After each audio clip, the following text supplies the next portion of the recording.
I gave you everything I had. I bet my life for what we have. And I think that I know we've been drowning the river, waiting for you back. I gave you everything I had, begging for your love, but doesn't. If you think about me, you can say you left me, love me, when you was hiding, when you was hiding. If you think about me, you can say you left me, love me, when you was hiding, when you was hiding.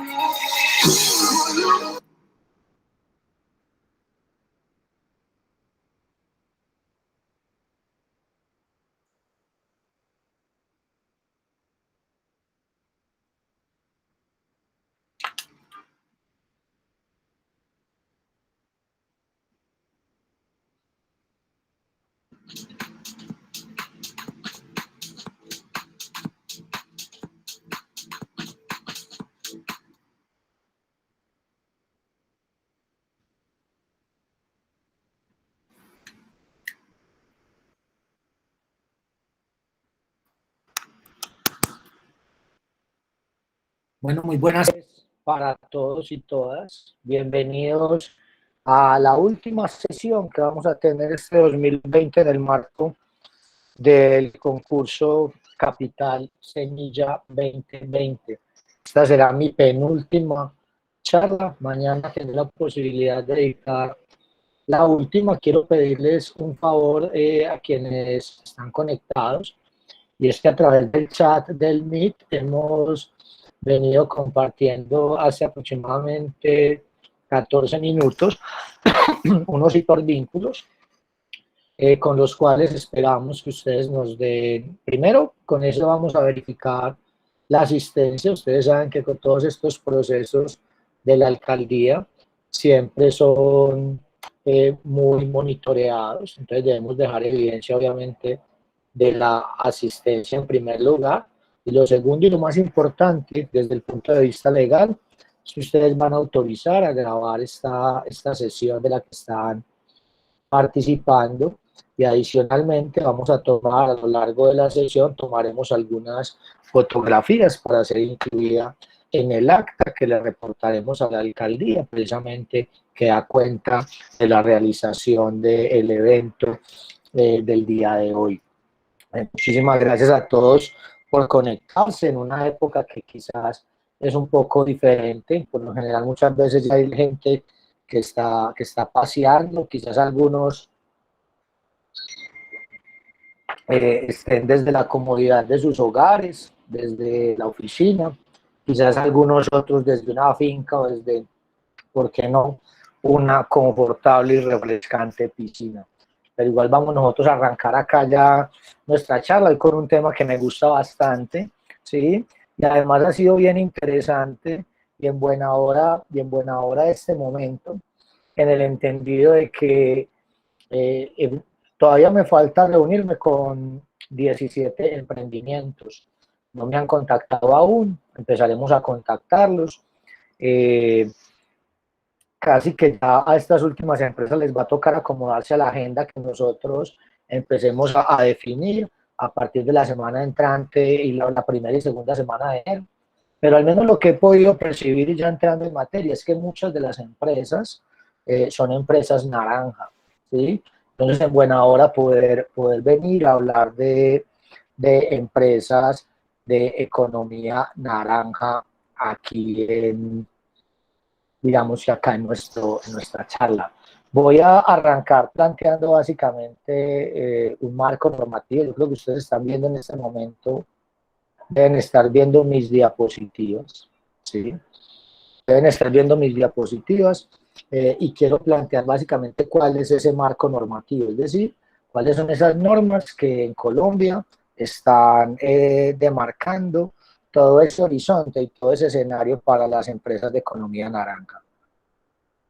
Y podríamos decir que tenemos 4 normas al día de hoy en Colombia que se van a encargar de darnos como esa hoja de ruta naranja, por así decirlo. Dame un segundo, por favor, que se estoy tratando, para no sentirme aquí muy solo, de escuchar una buena canción a propósito de la economía naranja, acá mientras voy hablando. Entonces tenemos básicamente una ley, 3 decretos que rigen todo el marco de las empresas de economía naranja. La ley es la ley 1834 del año 2017 y vamos a tener 3 decretos reglamentarios, ¿sí? Habíamos tenido algunos, porque digamos que no sé si recuerdan que se esperaba que el año naranja fuese el 2020. Esto básicamente, el presidente Iván Duque ha sido uno de los actores importantes a nivel nacional para el fomento y difusión y estudio del tema de economía naranja. Y obviamente cuando llega el gobierno nacional empieza a generar todo un marco regulatorio para hacerlo. En principio fue la ley de financiamiento, recuerden que esa ley se cayó, luego tuvieron que volver a sacarla, en fin, ley 1834 de 2017, tenemos 3 decretos, los decretos son de este año, decreto 697 de 2020, decreto 474 de 2020, más conocido en el mundo naranja como la ley del cine, y el decreto 286 de 2020, ¿sí? Y básicamente quiero que veamos un pequeño, permítanme un segundo que tengo por acá un pequeño video, precisamente de economía naranja que quiero compartirles y que va a ser nuestro punto de partida para la charla el día de hoy.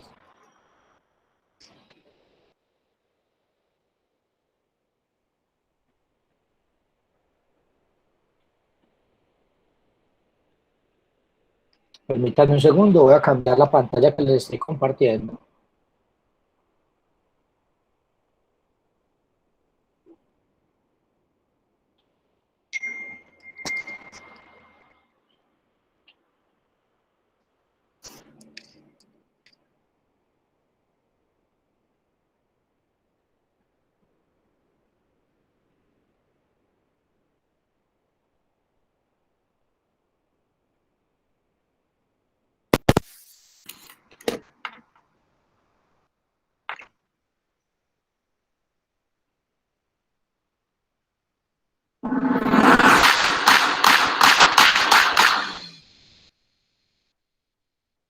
Por todos lados se habla de economía naranja, pero ¿qué es realmente la economía naranja? La economía naranja, también conocida como economía creativa, es un concepto desarrollado por John Hawkins, autor del libro La economía creativa, publicado en 2001. Según el autor, este sector de la economía comprende aquellas industrias en las que el valor de sus bienes y servicios se fundamentan en la propiedad intelectual. Por ejemplo, la industria cultural, la industria creativa, industria del ocio, industria del entretenimiento e industria de contenidos. Según el blog Young Marketing, la economía naranja es uno de los conceptos que está revolucionando el sector creativo. Es una oportunidad para tomar en cuenta el talento de otros, intercambiar ideas y dar vida a un producto completamente innovador y lleno de valor intelectual. Por otra parte, según el Banco Interamericano de Desarrollo, la economía naranja puede definirse como aquellas industrias que comprenden los bienes y servicios que tradicionalmente se asocian con las políticas culturales, los servicios creativos y los deportes, y se clasifican en 3 categorías. La primera son las convencionales, que incluyen las editoriales de libros e impresiones, jornales académicos. revistas, periódicos, literatura, bibliotecas, audiovisuales, cine, televisión, fotografía, video, fonografía, discografía y la radio. La segunda son las conocidas como otras industrias, que incluyen las artes visuales y escénicas, conciertos y presentaciones, teatro, orquestas, danza, ópera, artesanías, diseño de modas, turismo cultural, arquitectura, museos y galerías, gastronomía, productos típicos, ecoturismo y deportes. Y la tercera categoría son las llamadas nuevas economías naranjas, que incluyen multimedia, la publicidad, software, videojuegos y soporte de medios. Es decir, si trabajas, emprendes o apoyas alguna de estas industrias, eres parte de la economía naranja y no lo sabías. En conclusión, la economía naranja es el conjunto de actividades que de manera encadenada permite que las ideas se transformen en bienes y servicios culturales cuyo valor está determinado por su contenido de propiedad intelectual.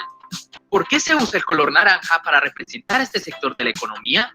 Esto se debe a que el color naranja suele asociarse a la cultura y a la creatividad, por lo que es el color perfecto para simbolizar las ideas como fuente de producción. Veamos algunos ejemplos de economía naranja para terminar de comprender el concepto. Torre es un emprendimiento del colombiano Alex Torrenegra que consiste en una plataforma de crowdsourcing que cuenta con una base de datos de 135.000 actores de doblaje y narración. Su algoritmo identifica el mejor talento para cada proyecto entre cientos de miles de voces en cuestión de minutos. Popular de lujo. Es una plataforma digital que promueve la investigación y divulgación de la gráfica popular latinoamericana como cultura visual, avisos, carteles, letreros de autobuses, murales, etc. Anima Studios es el estudio de animación con más experiencia y reconocimiento en América Latina y un referente para la industria a nivel global. Es el primer estudio latinoamericano que produjo una serie original para Netflix. Como puedes ver, grandes empresas han surgido de la mano de la economía naranja. Si tú también quieres emprender en esta industria, a continuación te compartimos 5 claves importantes a tener en cuenta. Anímate a explorar tus ideas, talentos y pasiones. Recuerda que en esta industria el factor de producción es tu capacidad intelectual. Co-creación y cooperación. Las buenas ideas no surgen solas. Rodéate de personas que te potencien. Innovación y creatividad son los 2 elementos fundamentales para que tu proyecto tenga éxito en la economía naranja. Impacto social. La economía creativa tiene un enorme potencial para crear o regenerar el tejido social. Construye un modelo de negocios. Convierte tus ideas, talentos y pasiones en una fuente de ingresos sostenible para que puedas impactar a muchísimas personas con tu emprendimiento. Si quieres aprender más de este y muchos otros temas interesantes, suscríbete a nuestro canal y visítanos en marketingyfinanzas.net. Bueno, quería poner ese video porque al menos a mí como emprendedor y como un emprendedor del sector naranja, como me considero, me da como alegría, ese video me llena como de energía y sobre todo que me abre un montón de posibilidades a pensar que estoy como en lo correcto, que voy como en el camino que es y ojalá que ese pequeño videito haya generado en ustedes una sensación similar a la que me genera a mí en lo personal.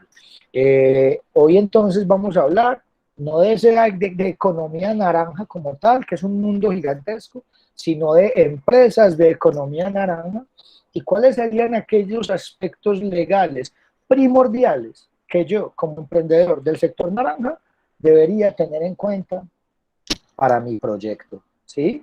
Y como dicen por ahí, una imagen dice más que 1000 palabras, obviamente un video muchísimo más. Vamos a tratar de acercarnos a una definición legal de economía naranja, ¿sí? Definición legal de economía naranja.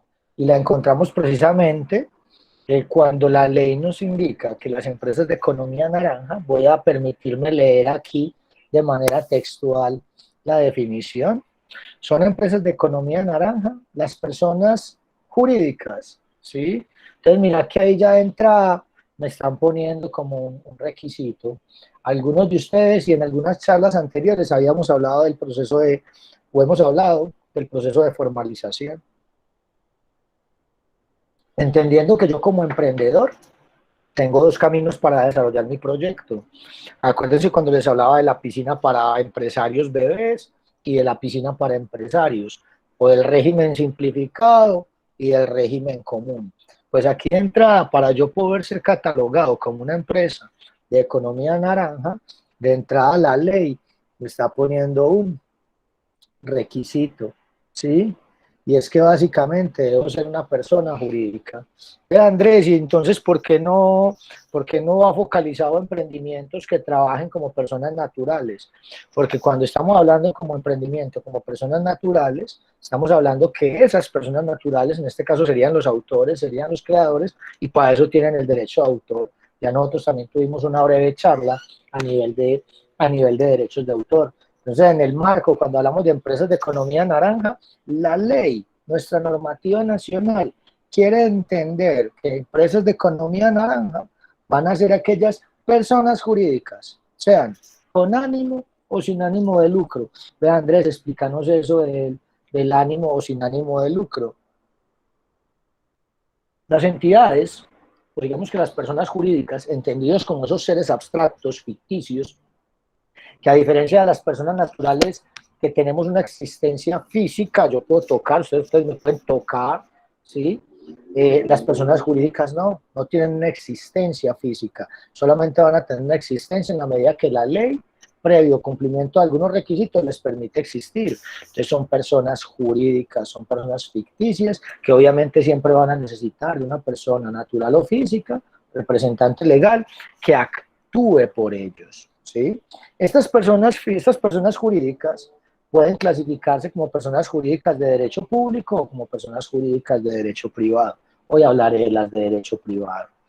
Esas personas jurídicas de derecho privado, es decir, aquellos instrumentos que nosotros los emprendedores podemos usar para desarrollar nuestros proyectos de empresa, digamos que se clasifican en personas jurídicas con ánimo de lucro y personas jurídicas sin ánimo de lucro.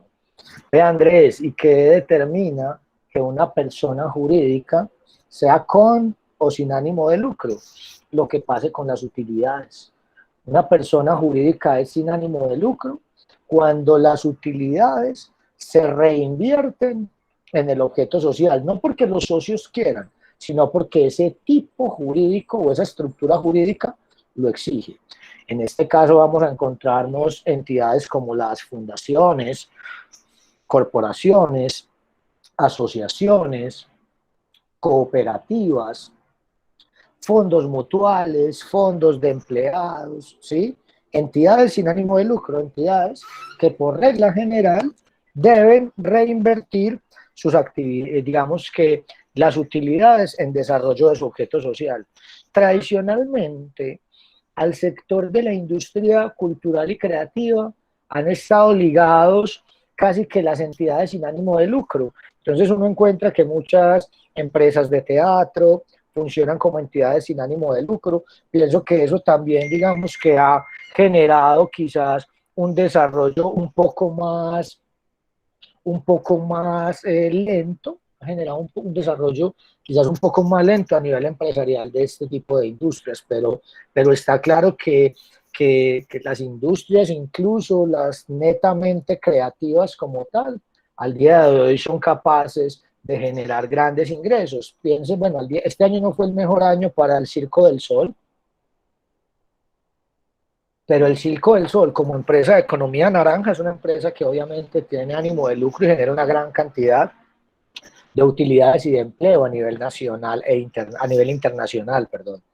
Entonces, tradicionalmente el ánimo de lucro ha sido asociado como a ese sector del arte, de la cultura, y precisamente todo este nuevo ecosistema de la economía naranja pretende cambiar ese paradigma y plantearle a todas estas personas que pueden perfectamente ser unos empresarios y empezar a pensar como empresarios, porque al menos mi acercamiento con ese sector cultural, muchas veces casi que se ha entendido que esa industria cultural casi que debe vivir como de donaciones o como de ayudas públicas, y no es así, y precisamente esto es lo que busca todo este marco normativo para la economía naranja. También tenemos por otro lado las personas jurídicas con ánimo de lucro, es decir, las sociedades comerciales como instrumentos generados o diseñados para generar y repartir la riqueza entre los socios. Una vez yo tuve mucho tiempo la oportunidad de trabajar en una entidad sin ánimo de lucro. Esa entidad sin ánimo de lucro se llama Corporación Universidad de Medellín. Allí tuve la oportunidad de trabajar 14 años y durante 11 de esos 14 años tuve a mi cargo la coordinación de las especializaciones de la Facultad de Derecho. Y en algunas ocasiones incluso abogados, que no entiendo por qué un abogado me haría esta pregunta, porque a los abogados nos forman en esto, pero me encontraba preguntas como, por ejemplo, me decía, venga, ¿y si esta universidad es sin ánimo de lucro, por qué le cobran a uno aquí la matrícula? Y la respuesta es sencilla, hombre, pues porque no tenemos ánimo de pérdida. Puede que no tengamos ánimo de lucro, pero no tenemos ánimo de pérdida. Y al final, las personas jurídicas, aun cuando sean, digamos que entidades sin ánimo de lucro, obviamente deben ser rentables económicamente para poder que puedan garantizar su existencia. Entonces, ese es el primer análisis que quiero hacer con relación a estas empresas de economía naranja. Quiere decir que si usted, dentro del proyecto, dentro de su proyecto de emprendimiento, en el marco de este Capital Semilla, quiere visualizarse o se enmarca dentro de estas empresas de economía naranja, tenga en cuenta que la protección, digamos que el deber ser de estas empresas y todo el ecosistema que se está generando para estas empresas, básicamente se busca como personas jurídicas. Debemos ser personas jurídicas, sea con ánimo de lucro o sin ánimo de lucro. Aquí la ley no nos está exigiendo el tema del con ánimo o sin ánimo de lucro. Otro elemento importante es el objeto social. Vamos a ir por partes. Vamos a analizar primero el objeto social, el concepto de objeto social, y luego vamos a analizar el concepto de exclusividad que nos está trayendo la definición. Las personas jurídicas se dedican a una serie de actividades. Las actividades que desarrollan las personas jurídicas las encontramos delimitadas en su acta de creación. En el acta de creación se generan unos estatutos, tanto para las personas jurídicas con ánimo de lucro como las sin ánimo de lucro, van a tener unos estatutos, y es requisito de ley que esos estatutos contengan un articulito que se llama objeto social, entendiendo como objeto social una enunciación clara y expresa de las diferentes actividades a las cuales se va a dedicar la compañía. Aquí quiero mencionar que la ley al día de hoy, o las SAS, por ejemplo, y las fundaciones, a diferencia de los demás, digamos que las demás tipos de personas jurídicas, bueno, y las empresas unipersonales, eso es lo que yo no recomiendo, a nadie le recomiendo una empresa unipersonal, así que omitan eso que acabo de decir de las empresas unipersonales, hagan de cuenta que ni existen, porque son muy malas, ¿sí? Entonces, simplemente hablando de las sociedades por acciones simplificadas y de las fundaciones, porque todas las demás van a tener que tener un objeto social determinado.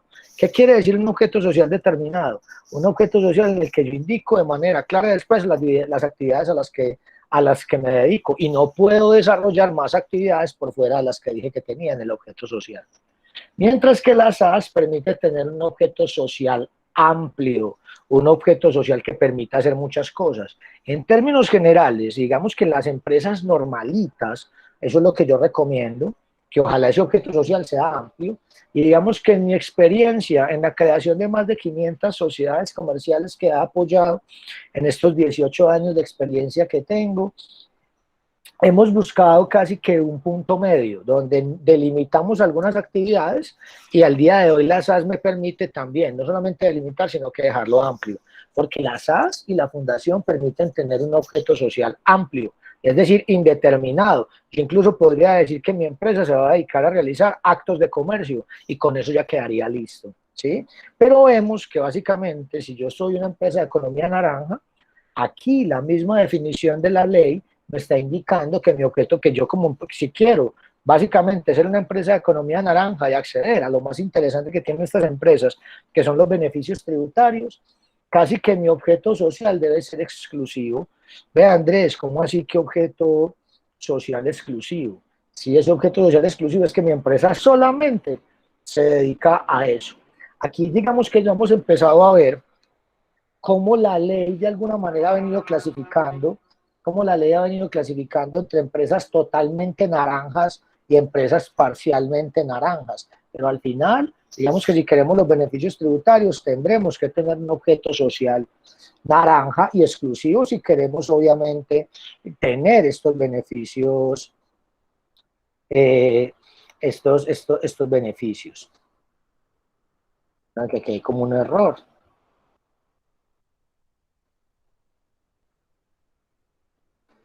Entonces, ve Andrés, y ese objeto social, entonces, ¿cómo se redacta? Siempre está redactado en los estatutos y se va a poder constatar vía certificado de existencia y representación. Cuando estamos creando las empresas o cuando nos estamos formalizando y estamos tramitando algo que se llama el registro único tributario y llenando los formularios ante Cámara de Comercio, siempre nos van a preguntar, vengan, yo sí les estoy compartiendo la presentación, yo creo que no. Y yo aquí convencido de que les estaba compartiendo la presentación. Y mira que no. Y yo aquí rayando. Ahora sí la están viendo, ¿cierto? Sí, ya sí. Bueno, ahí me excusan que como tengo dos pantallas, entonces estaba convencido que les estaba mostrando la definición. Me excusan ahí. Pues que caí en cuenta aquí, afortunadamente, a tiempo. Sí, entonces ese objeto social debe ser exclusivo. Y cuando nos hacemos el proceso de formalización, siempre nos preguntan por algo que se llama la clasificación internacional industrial uniforme. En un segundo, ve, se me perdió. En un segundo que yo tenía por aquí. En un segundo que tenía por aquí. Voy a buscarlo en el historial. En un segundo. Que tenía por aquí una. Velo aquí. Sí. Entonces, básicamente, quiero hablar un poco de esta clasificación industrial internacional uniforme, más conocido como el Código SIU, ¿sí? Básicamente es una iniciativa mundial que lo que busca es clasificar a los empresarios por sectores económicos o por actividades económicas. Van a ver que cuando estén tramitando su registro único tributario, ¿sí? Él les va a preguntar por acá. ¿Alguien activó el micrófono? ¿Van a hacer alguna pregunta? Adelante.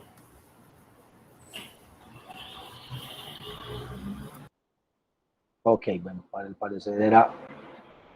Bueno, entonces aquí continuamos. Entonces, el código SIU es una clasificación, mire, por ejemplo, este es el 94, el 99 y el 7220, ¿sí? Y al final, este código es lo que me va a determinar y lo que va a permitir que más adelante la empresa pueda ser catalogada como una empresa naranja o no. Aquí me voy a permitir leerles básicamente lo que les mencionaba ahorita de esa diferenciación entre la inclusión parcial o total. Actividades de inclusión total se trata de actividades consideradas como nucleares del sector cultural y creativo o que dependen principalmente del derecho de autor, por lo tanto su proceso productivo se asocia a la economía naranja. ¿Sí?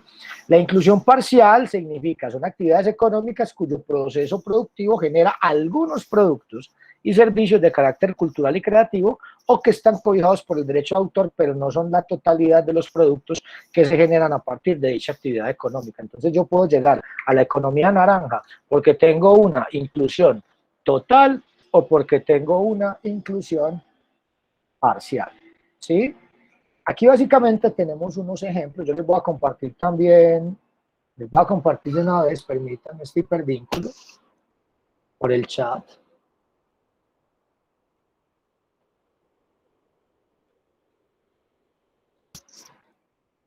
Les comparto ese hipervínculo para que tengan ahí los códigos SIU y puedan verificar si ustedes están o no dentro de esas categorías. Entonces aquí vemos, por ejemplo, dentro de la categoría Artes y Patrimonio, vemos unos códigos SIU que tienen clasificación total y vemos unos que tienen clasificación parcial. Artes visuales, artes escénicas, turismo y patrimonio cultural, educación, gastronomía, artesanías. Industrias creativas de nuevos medios y software de contenido, medios digitales, diseño, publicidad, ya lo veíamos ahorita, industrias culturales, editorial, fonográfica, audiovisual.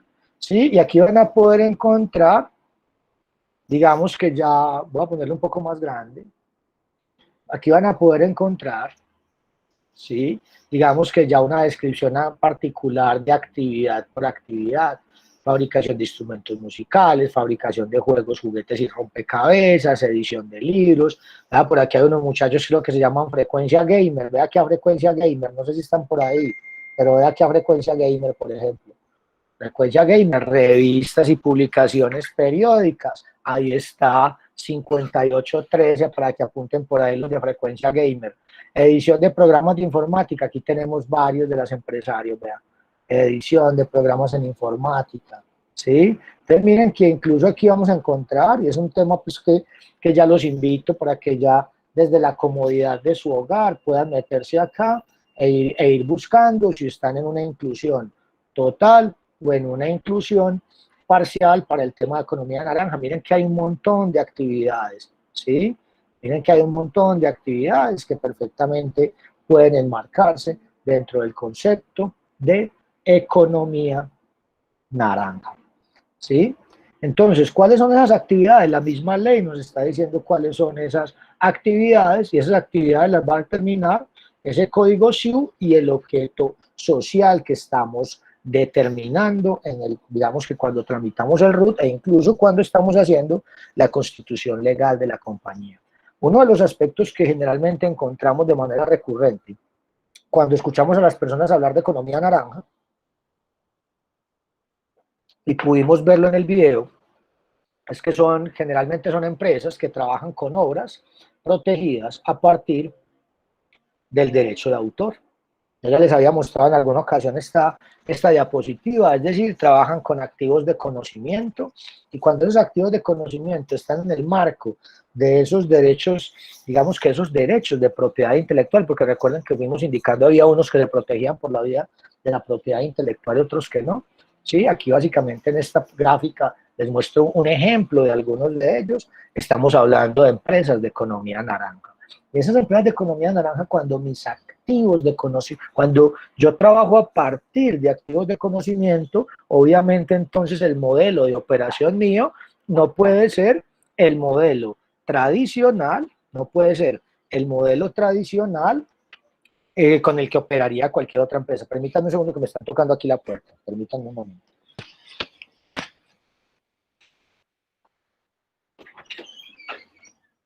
Pasa ahí. Dile de vuelta que te lo cambie, que yo estoy dictando una conferencia, por favor. Doña Nora, le cambia el pañal a la niña, por favor.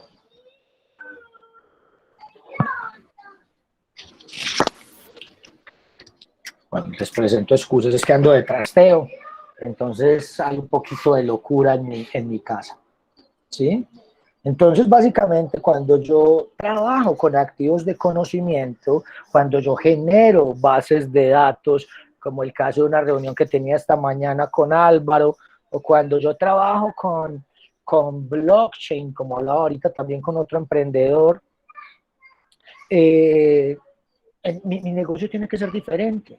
Mi negocio tiene que ser totalmente diferente porque los mayores activos o los activos más importantes de mi empresa vienen del conocimiento. Por ejemplo, hay una empresa a la que yo me he estado refiriendo muchísimo a lo largo de estas charlas, sigo sin probarlos, que es Primitivo Chocolates, ¿sí? Uno podría pensar que Primitivo Chocolates es una empresa que no sería una empresa naranja, pero al final, en la medida de que Primitivo Chocolates empiece a darle unas recetas al chocolate, unas formas particulares a la forma en la que lo vende, empiece casi que a generar sus propias recetas y sus propias formas particulares de vender los productos, quizás empiece a enmarcarse como una empresa de economía naranja y no simplemente como una empresa, y eso simplemente entiéndanmelo, no como de forma peyorativa, sino como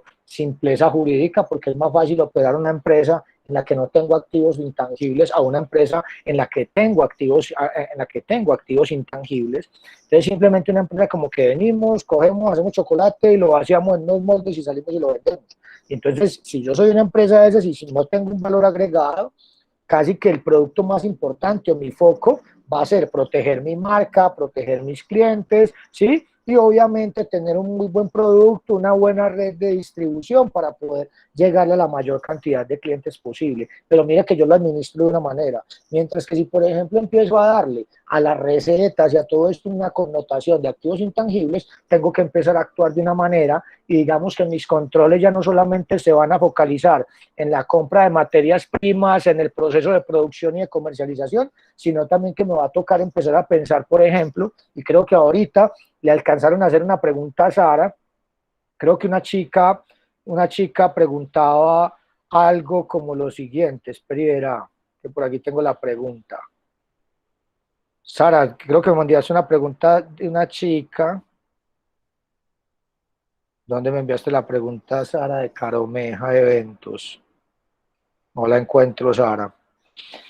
Bueno, me pareció ver que había una pregunta en la que me preguntaban si yo contrato el personal por evento, pero igual necesito montar con ellos las experiencias musicales o las obras de teatro, ¿cómo debo hacer esos contratos con ellos? Entonces miren que cuando yo empiezo a hacerme este tipo, perdón, no era Caromeja, ahí me excusan, cuando me empiezan a hacer, como empresario, me empiezo a hacer, sí, es Juan fue el que preguntó, me empiezo a hacer este tipo de preguntas. Entonces, quizás, acuérdense, sigamos con primitivo de chocolates. El primitivo de chocolate es sencillo y el primitivo de chocolate es naranja. El primitivo de chocolate es sencillo, digamos que las preocupaciones van a ser es a nivel de insumos, de producción, de venta, de la plata.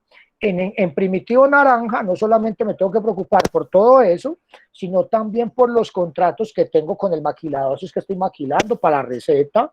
También, por ejemplo, me tengo que preocupar si tengo trabajadores o si tengo personas en el proceso creativo. Tengo que garantizar que los derechos patrimoniales de autor queden en cabeza de la empresa. Y entonces ahí quizás también me vuelvo a pensar, ay, hijo madre, entonces con razón es que yo necesito ser una persona jurídica. Las personas con las que he tenido la oportunidad de reunirme, que son empresarios naranja, han podido ver que les he recomendado de alguna manera que funcionen como SAS o que funcionen como persona jurídica. Y no solamente pensando en esos beneficios tributarios que ya vemos que como empresas del sector naranja tenemos que ser persona jurídica, sino sobre todo pensando en los derechos de autor. Eso a mí me preocupa muchísimo en las empresas. Entonces miren que una empresa naranja tiene todas las preocupaciones de cualquier empresa, pero aparte tiene unas preocupaciones y tiene unas necesidades puntuales a nivel precisamente de esos activos de conocimiento. ¿Eso qué implica? Que casi que yo tengo que tener una estrategia de gestión de propiedad intelectual en la empresa, donde básicamente mi estrategia va focalizada, uno, para la salvaguarda, entonces ahí básicamente involucro en el acuerdo privado de socios cesión de derechos o confidencialidad sobre la información o sobre el modelo de negocio, sobre lo que queremos hacer, ¿sí? También con los proveedores cuando salimos a contratar. Piensen, por ejemplo, esta mañana hablando con Álvaro, él me decía que ya había contratado con alguien el desarrollo de algo y yo no quería preocupar más porque igual la reunión no me rindió nada y yo pensaba por dentro, ay madre, ¿y cómo habrá sido el contrato que se celebró Álvaro con los desarrolladores de la aplicación? Sí habrá quedado claro en ese contrato que la cesión de los derechos patrimoniales de autor se hace para la empresa, pero ¿cuál empresa si Álvaro no se ha constituido? En fin, y si Álvaro está aquí, no te preocupes Álvaro, pero cuando me contabas eso, yo me hacía algunas preguntas en medio de toda esa conversación. Entonces miren que los empresarios naranja tenemos unas preocupaciones adicionales y por otro lado tengo que tener una preocupación, una estrategia de cara para protegerme frente al cliente, para protegerme frente al competidor, ¿sí? Esta diapositiva que les estoy mostrando casi que involucra las dos estrategias. ¿Por qué involucra las dos estrategias? Porque al final, digamos que yo tengo que tener, todo empresario naranja tiene que tener unas herramientas, unos procedimientos que al interior de su compañía le permitan gestionar la propiedad intelectual. Y esa gestión de la propiedad intelectual no es que no se pueda, sino que va a ser muchísimo más compleja cuando no tenemos una estructura jurídica, personería jurídica de funcionamiento, porque entonces casi que todo va a ser muy manual, ¿sí? Casi que al final no hay a quien cederle los derechos, sino a todos. Entonces vamos a estar frente a unos problemas de coautoría o de cotitularidad que en mi experiencia solamente traen desafíos jurídicos. Claro que es súper bacano, que si yo lo miro como empresario del sector legal que soy, ojalá que los emprendedores tengan bastantes problemas y ojalá que sean bien exitosos, así yo más adelante les vendo servicios, pero uno no puede pensar de esa manera. Eso es Andrés Vasco, el empresario. Eso es Andrés Vasco el que visualiza negocios desde el sector jurídico, pero aquí Andrés Vasco, el asesor en el marco de Capital Semilla, lo que les doy es una serie de recomendaciones pues, para que nos tengamos que ver más adelante resolviendo precisamente todos esos problemas. Entonces, ¿desde dónde parte esa gestión de la propiedad intelectual? Desde procesos de vigilancia tecnológica. Es más, suena como feo, ¿sí? Pongámosle también acá una vigilancia cultural, por así decirlo, ¿sí? No solamente vamos a hacer una vigilancia tecnológica, sino también cultural, qué es lo que están haciendo mis competidores, qué es lo que está haciendo el sector, hacia dónde va, esto que, con qué se come, ¿sí? Es decir, esto al día de hoy, y empecemos a pensar cómo es este cuento de las empresas naranja y la cuarta revolución industrial, todas tendremos que entrar, cómo nos permeará esto, para dónde va, porque al final entendiendo yo dónde está el mundo, dónde está el desarrollo tecnológico, para dónde va el mundo, quizás entonces yo ahí me pueda generar procesos de innovación para evitar quedarme por fuera. Miren, una de las características que van a tener algunas de las empresas de la economía naranja es que no hay exclusividad, como en el mundo de las patentes. Cuando yo tengo una patente, yo soy el único que te puede utilizar esa tecnología y todo el mundo baila, ¿sí? Nadie más la puede usar, salvo que mejoren la tecnología que yo desarrollé.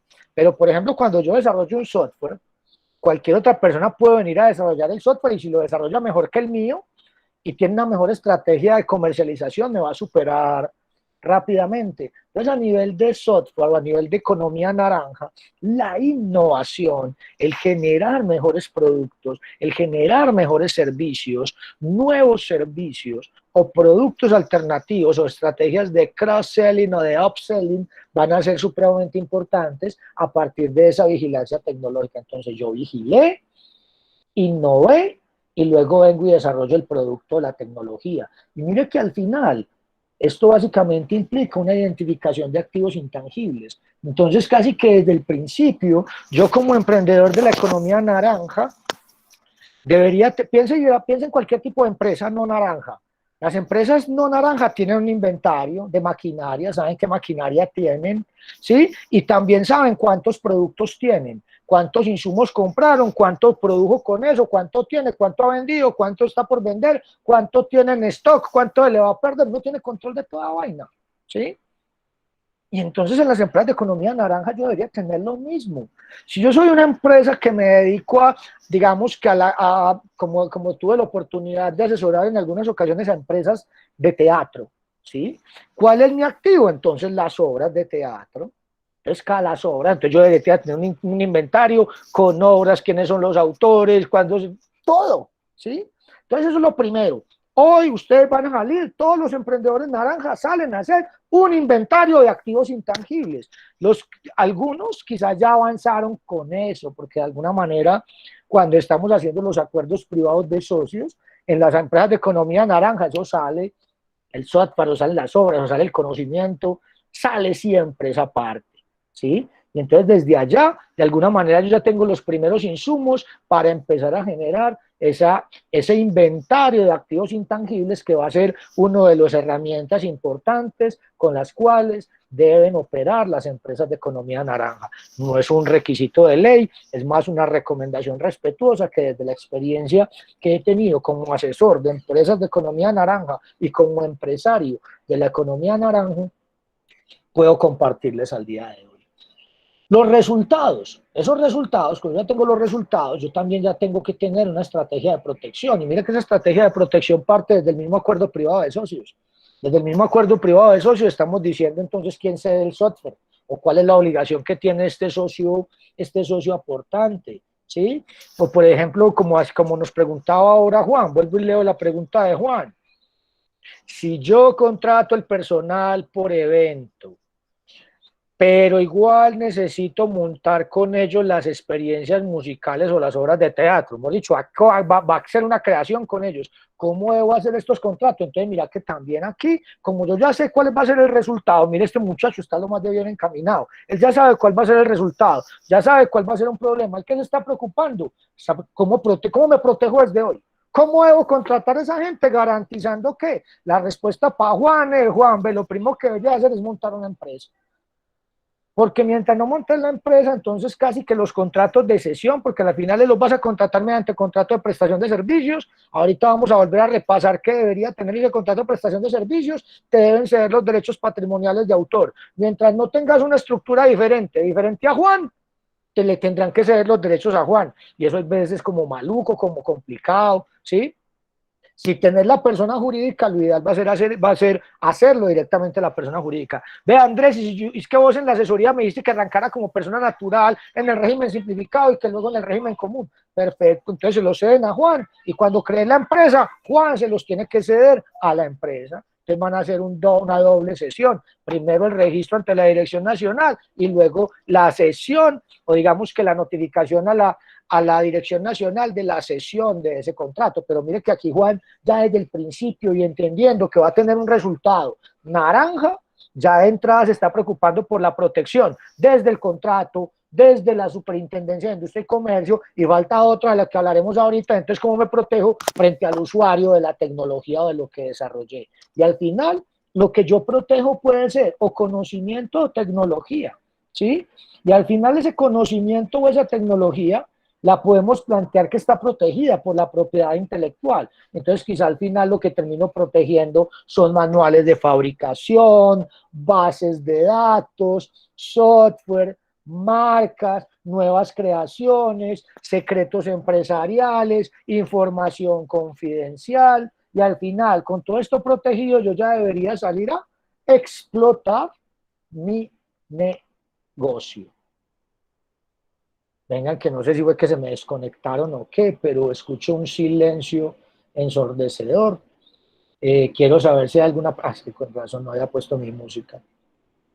Quiero saber si hay alguna pregunta.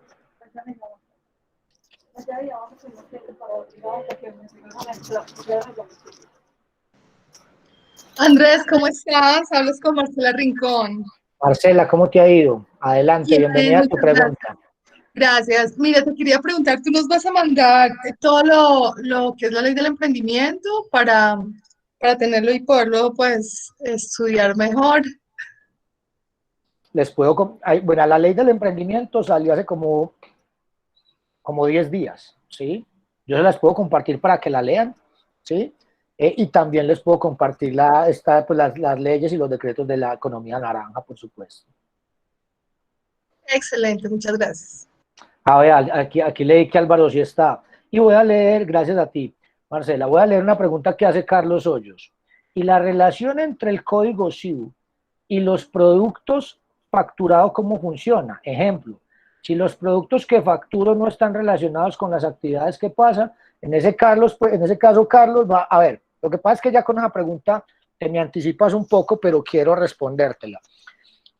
Uno de los temas más interesantes de la economía naranja van a ser los beneficios tributarios, enseguida hablaremos de ellos. Si tú quieres acceder a un beneficio tributario, tienes que cumplir una serie de requisitos que enseguida los vamos a ver. Esos requisitos van a ser no solamente en inversión, sino también en generación de empleo.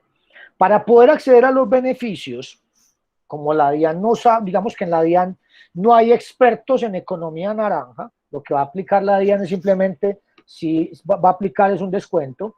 En este caso, el Ministerio de Cultura es la entidad encargada a nivel nacional de generar todo el tema de economía naranja. Y ante el Ministerio de Cultura hay un procedimiento, y con ese procedimiento ante el Ministerio de Cultura se obtiene la categoría de empresa naranja. Y para que tú obtengas la categoría de empresa naranja tienes que presentar una serie de documentación para que ellos la revisen y un proyecto de inversión y de justificación de por qué eres empresa naranja y por qué quieres acceder a los beneficios. En el momento, Carlos, en que tú presentas o inicias todo ese procedimiento administrativo ante el Ministerio de Cultura, el Ministerio de Cultura va a hacer las verificaciones del caso. Si, por ejemplo, ocurre eso, que es lo que estás facturando no corresponde con el SIU, entonces básicamente te van a hacer un requerimiento y lo más seguro es que no te den la certificación de economía naranja, y ahí lo que tocaría entrar a hacer es quizás, lo que pasa es que estamos hablando sobre supuestos, entonces te voy a responder sobre supuestos, pero si pasa cualquier otra cosa que tendríamos que analizar el caso concreto. Pero podría ser el caso que entonces haya una negación total o que tengamos que entrar a justificar una inclusión parcial como las que les mencionaba ahorita. Recordad que hablábamos de inclusión total o inclusión parcial. Por ejemplo, vea esta, mire esta, ¿sí? Mire esta actividad. Yo aquí pensando en un muchacho que se llama, pues se me olvidó cómo es que llama este muchacho. Espérate que ya me olvidó, hombre, qué pena. Espérate, ya les digo, espera. Que me he reunido con tantos en estos días que... Con Hernán Alvarado, ¿sí? Aquí acordándome de Hernán Alvarado y pensando en que mi esposa quiere una chaqueta de esas que hace este muchacho. Entonces, pues, uno pensaría, por ejemplo, que la empresa de Hernán no sería una empresa naranja, ¿sí? Pero entonces quizás Hernán, si uno logra plantear que hay una confección de prendas de vestir y que cuando uno ve las chaquetas de Reset Denim, las ve que quizás en cada chaqueta hay una expresión cultural, hay una expresión artística, hay unos dibujos, hay un diseño, quizás eso empiece a ser una empresa naranja. Ve, Andrés, y entonces soy una empresa naranja, antes mire que en ese caso, si soy empresa naranja, también los diseños y van a ser una pieza importante y los contratos con los maquiladores van a ser una empresa, van a ser, digamos, que una pieza importante en mi estructura. Es importante entonces, en principio, bueno, perdón que ya me iba a ir, entonces con eso, Carlos, trataría de responder tu pregunta. No sé, Carlos, si te la respondí o si requieres alguna explicación adicional.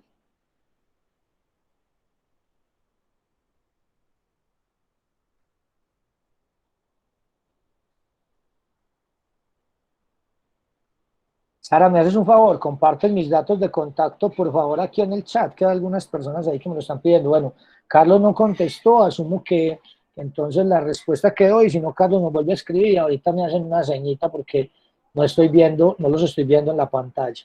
A ver, yo me los llevo para acá para poderlos ver. Espera.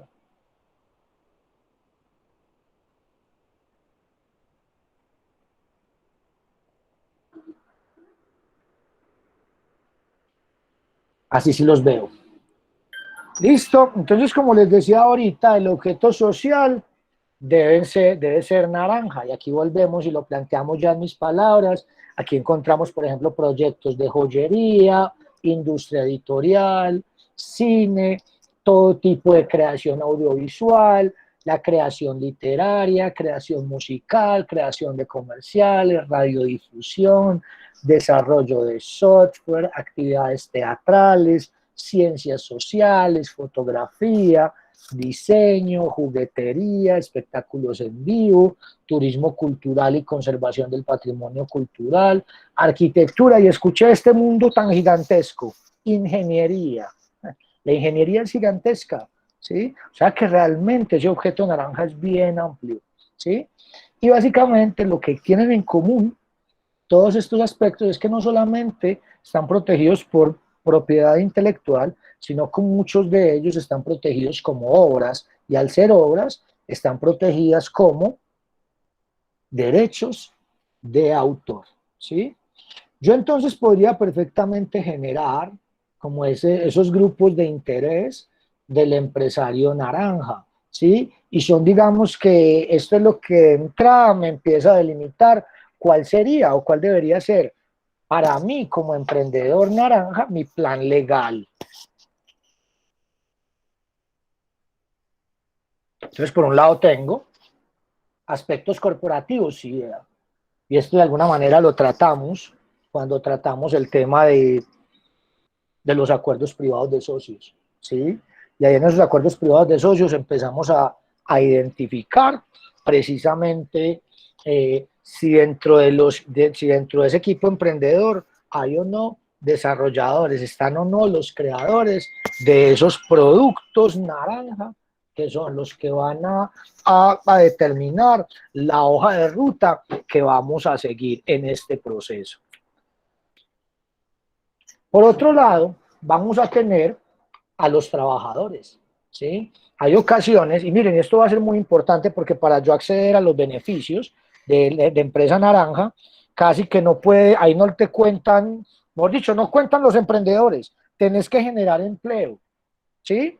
Quizás digamos que en emprendimientos muy grandes, como por ejemplo, ahorita estaba reunido con Sebastián Agudelo de Zafiro App, y entonces acá quizás, y pensando en Zafiro App, entonces yo podría decir que los trabajadores aquí, dentro de todo ese equipo gigantesco que me mostró en algún momento Sebastián y sus socios, entonces aquí básicamente, aquí estaría Sebastián si está por ahí, aquí estarían por ejemplo todos los aspectos del acuerdo privado de los socios de Zafiro App, mientras que aquí tendríamos todo el tema de los trabajadores. Entonces, ¿qué tengo que garantizar yo acá?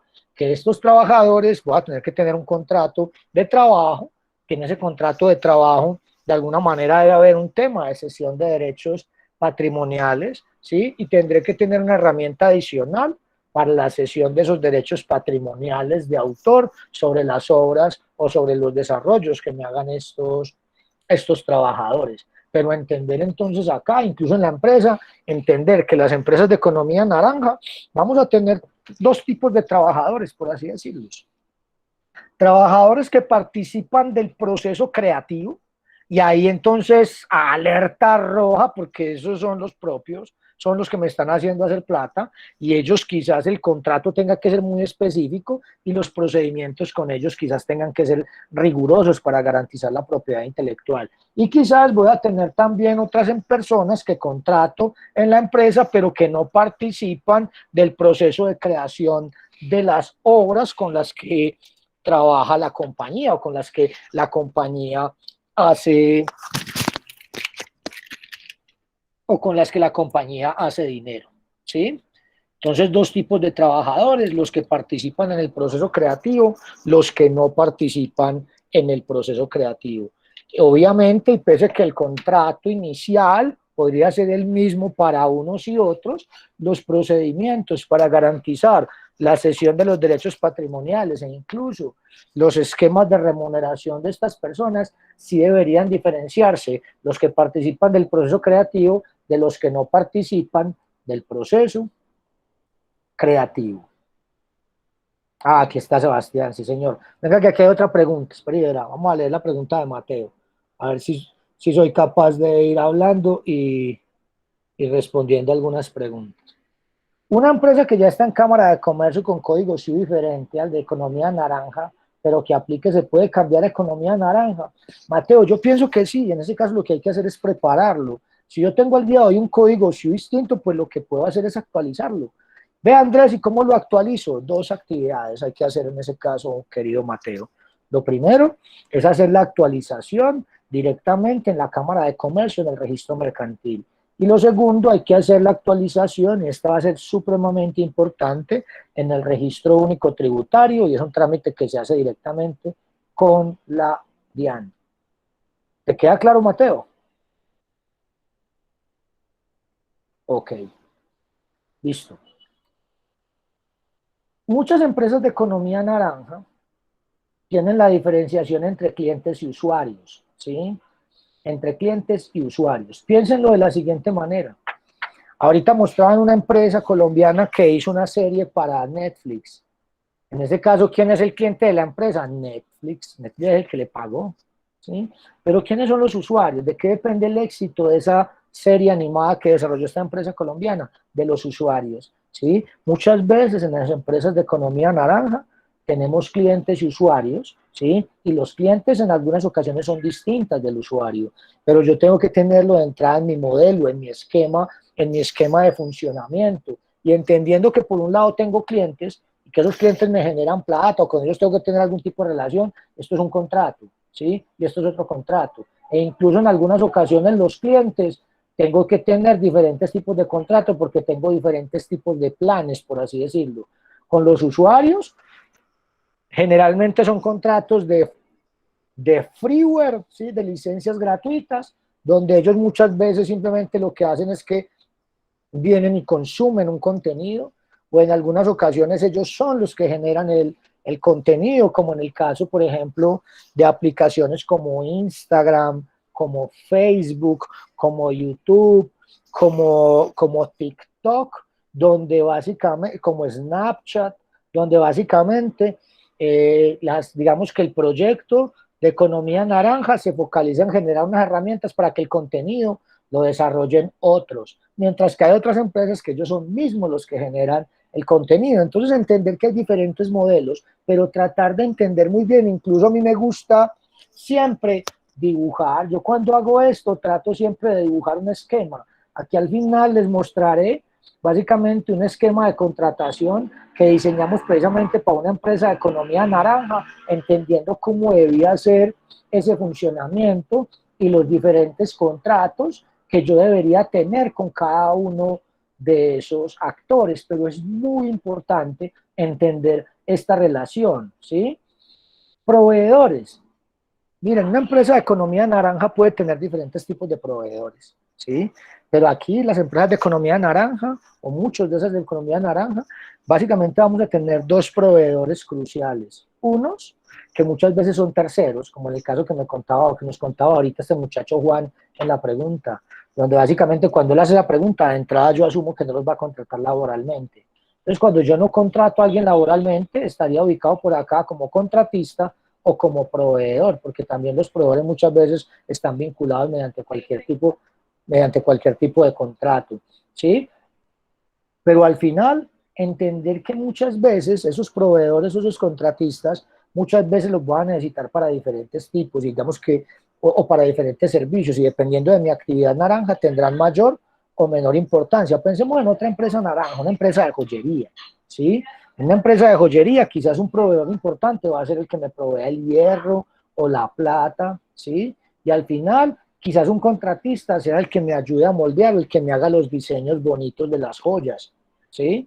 Entonces, entender también cómo es esa relación, entender, por ejemplo, que en el caso, esta mañana hablando con Miguel, Miguel, por ejemplo, tiene un proveedor supremamente importante, que son los servicios de Amazon Web Services, ¿sí? Y donde básicamente esos servicios de consumo en nube, ahí básicamente es un proveedor importantísimo, se cae el proveedor, se cae el negocio, ¿sí? Entonces, entender realmente que quizás en ocasiones vamos a necesitar, por ejemplo, mientras cuando una empresa tradicional requiere un contrato de arrendamiento para su establecimiento de comercio, quizás algunas empresas de economía naranja requieran celebrar un contrato de hosting para alojar allí su establecimiento virtual. Incluso algunos tendrían que contratar a alguien que les desarrolle ese establecimiento de comercio virtual. Esta mañana también tenía la oportunidad de reunirme con un emprendedor que precisamente se focaliza o se especializa en desarrollar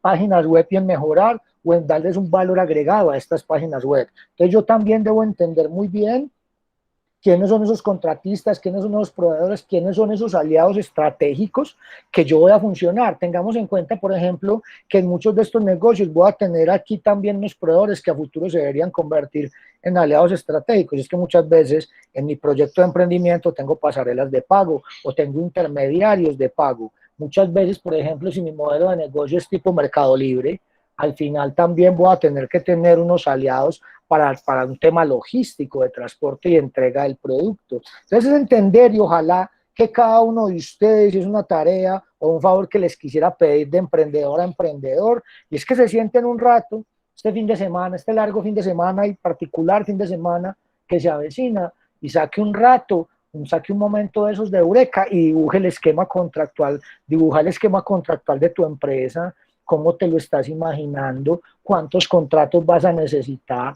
va a ser un ejercicio bien bacano y que quizás te ayude a comprender un poco mejor la empresa, pero veámoslo en esa estructura de los grupos de interés.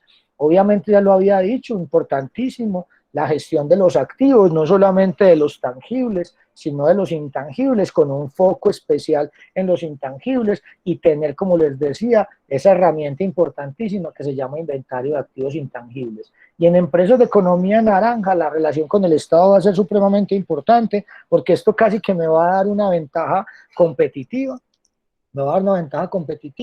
porque al final, cuando una empresa normal, sigamos que vendió 1.000 millones de pesos, y tiene 1.000 millones de pesos en utilidades una empresa, dos empresas, una empresa naranja y una empresa no naranja.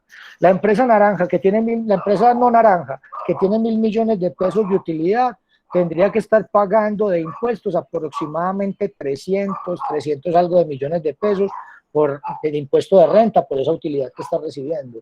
La empresa naranja, luego de la declaratoria de naranja y luego de obtener el beneficio, pagaría 0 impuestos de esos 1.000 millones. Quiere decir que la empresa naranja va a tener esos 300 y punta de millones de pesos de más que pagaría la otra empresa como una utilidad adicional y que podría ser utilizada, que es lo que se espera, obviamente en el desarrollo de la industria. Entonces, este relacionamiento con el Estado a nivel de empresas de economía naranja va a ser importante. Eso me lleva casi que a sacar una diapositiva bien clara y bien sencillita, donde entonces, ¿qué debería contener el plan legal de un emprendedor o un empresario naranja? ¿Sí? De entrada, estructura jurídica de operación.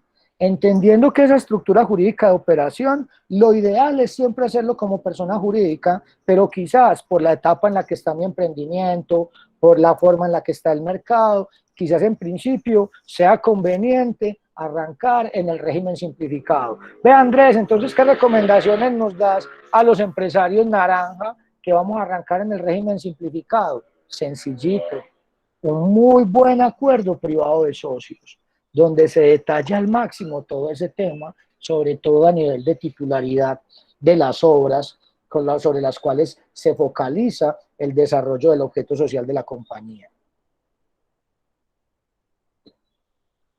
2. Debo identificar una normativa particular del sector. Aquí me ha ocurrido algo muy particular, es algo que generalmente me ocurre, que en estos procesos uno aprende de todo un poquito. Ustedes va a ser bien difícil que se encuentre un abogado que sepa de todo. Es muy difícil porque es imposible saber de todo, ¿sí? Pero digamos que acá hemos tenido preguntas, por ejemplo, ahí tenemos un empresario que creía estar en el sector de las apuestas. Luego de hacer una serie de análisis, creemos que él no está en el sector de las apuestas. Pero entender, y de acuerdo a lo que yo estoy desarrollando, entender que cada sector de la economía tiene una normativa particular. Ahorita, por ejemplo, Sebastián me preguntaba si había una normativa particular para el tema del blockchain en Colombia. ¿Sí? Hay una normativa particular para el tema de los datos. Para el tema de los datos sí, mientras que para el tema del blockchain no. Entonces, entender cuál es esa normativa particular que me está exigiendo el sector económico en el que yo estoy para poder cumplir con esos requisitos particulares que requiero dentro de ese sector de la economía que yo elegí como empresario naranja. Permítanme que aquí hay una pregunta de Mateo Valencia. Creo que ya la había hecho, perdón, me equivoqué, disculpen ese lapsus. 3. Debo definir muy bien la contratación con clientes, usuarios y proveedores, lo que les planteaba hace unos minutos. Entender en qué consiste esa contratación, con quién es cliente, quién es usuario, quién es proveedor, quién es aliado, quién es intermediario, cuál es el contrato que se celebra en última instancia. Piénsenlo de la siguiente manera. Un tema que Airbnb no sé por qué no ha resuelto, pero cuando Airbnb, al final yo les hago una pregunta, ¿quién realmente es el que está alquilando un apartamento cuando usted por Airbnb alquiló un apartamento en Santa Marta para la semana entrante? ¿Quién se lo está alquilando? Usted diría, Airbnb. No, señor, Airbnb no es el dueño de ese apartamento. Airbnb es el dueño de la plataforma. Airbnb lo que te da es un servicio, él es un intermediario, pero realmente el que te arrienda es el dueño. Él lo que hace es que presta los medios, él es como una especie de marketplace donde hay unos oferentes y donde hay unos demandantes y él cobra una intermediación por todos los negocios que se hagan ahí. Entonces al final mire que hay es un contrato entre la persona, entre el usuario de Airbnb y el oferente de una propiedad en Airbnb. ¿sí? Y al final la decisión de ellos es nada, entre ellos el contrato va a ser verbal o va a ser simplemente yo regulo mi relación por un lado. Y mire, por ejemplo, ¿qué tenía que hacer Airbnb? Por un lado, tiene que sacarle unas reglas de juego al que va a ingresar, al usuario. Y por otro lado, tiene que sacarle unas reglas de juego al que va a poner la casa, ¿sí? Y optó porque casi que con esas dos reglas de juego se maneja la relación entre estos dos, pero mire que la relación entre ellos dos es distinta porque ya es un contrato de arrendamiento. Entonces es entender muy bien y cada proyecto de emprendimiento va a tener un relacionamiento diferente en entender quién es cliente, quién es usuario, quién es proveedor y al final con cada uno entender cuál es el contrato que requiero. Y por ejemplo, a nivel de proveedores, vamos a casi que a relajarnos ahí un poquito, porque casi que como yo ahí soy el cliente y el empresario es el otro en esa relación, casi que el que tiene que tener la herramienta para contratar es él, no yo, ¿sí? En el caso del proveedor. Y además que generalmente cuando esos proveedores son más grandes que nosotros los emprendedores, muchas veces ellos van a tratar de imponernos los contratos, pero entonces va a ser importante tenerlo en cuenta. Aquí, básicamente, genero otros dos temas y los planteo por separado.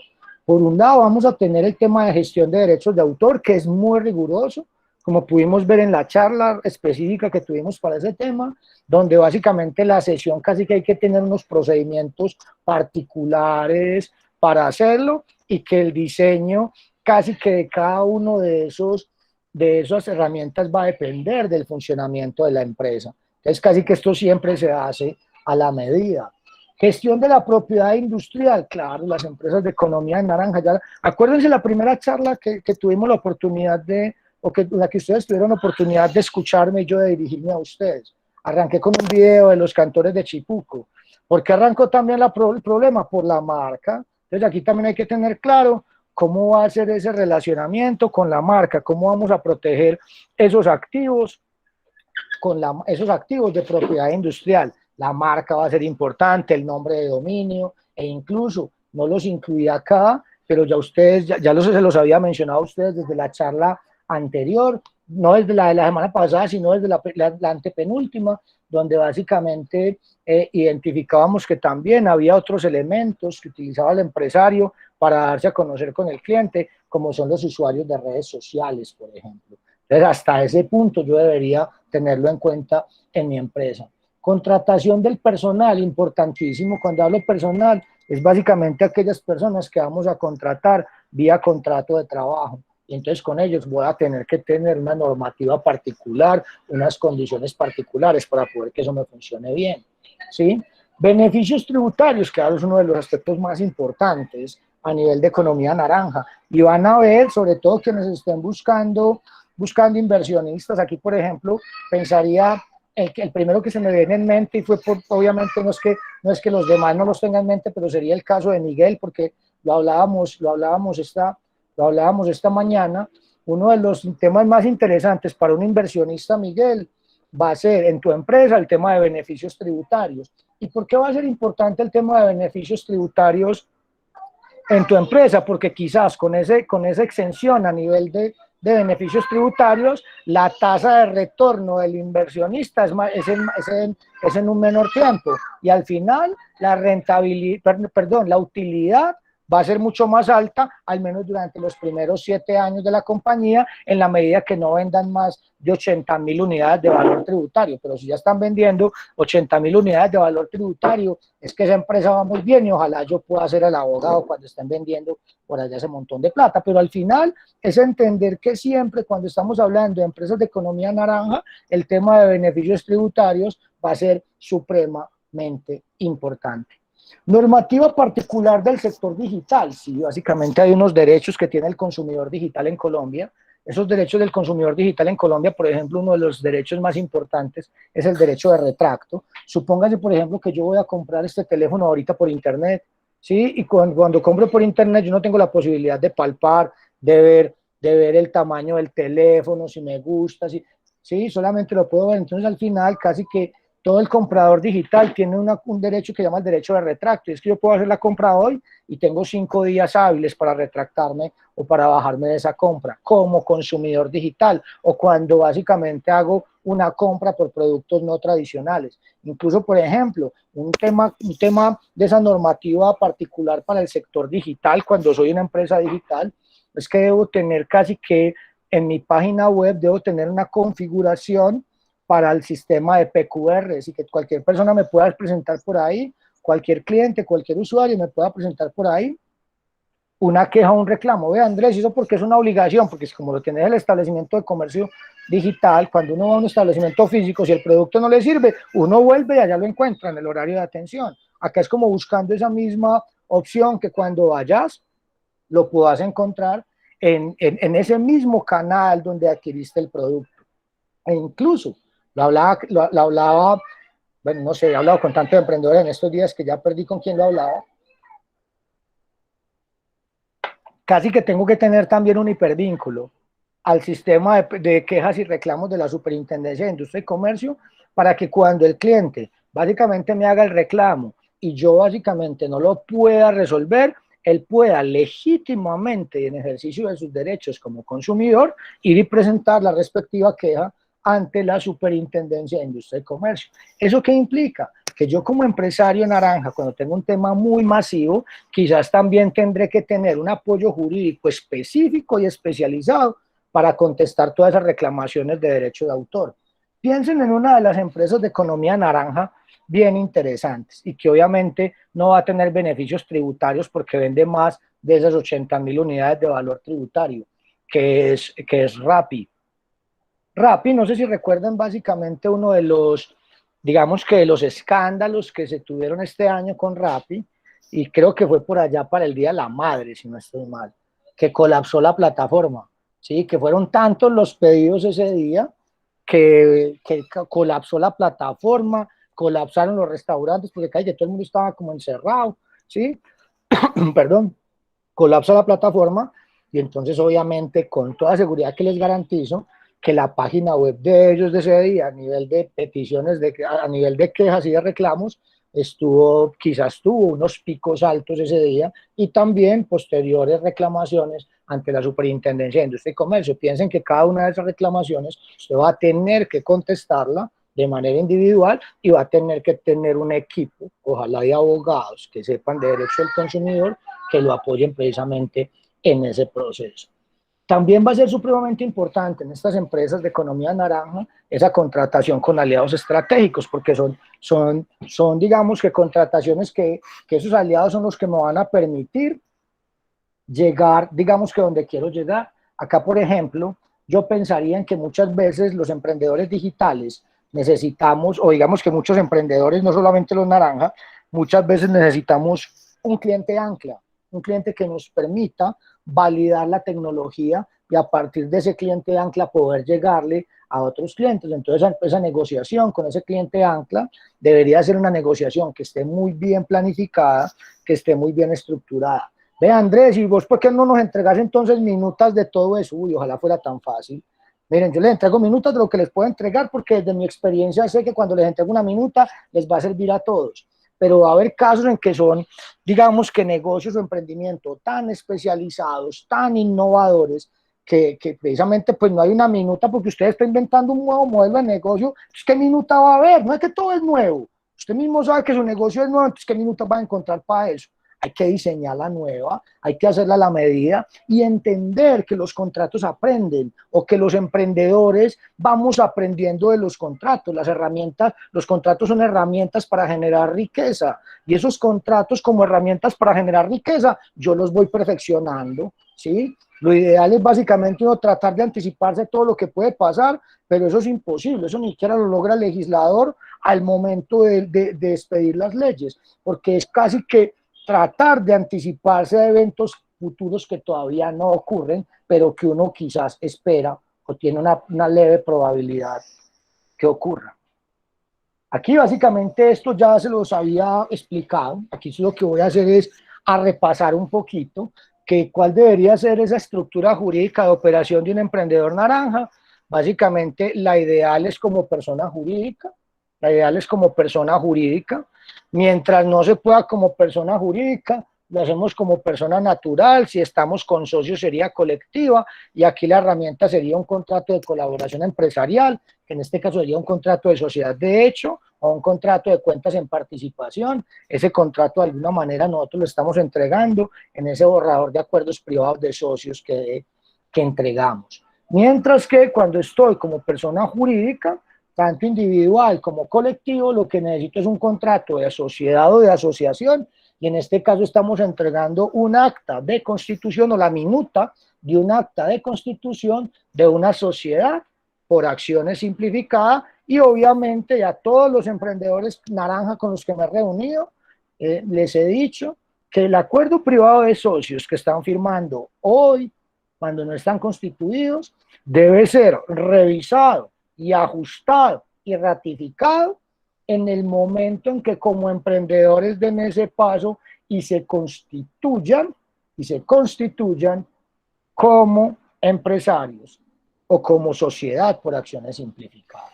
Entonces, básicamente lo ideal, persona jurídica, mejor dicho, y como dice mi papá, cuando no hay solomo de todo como, entonces cuando no, puedo actuar perfectamente como persona natural, pero en ese caso sería importantísimo contar con un acuerdo privado de socios si estoy teniendo socios como tal.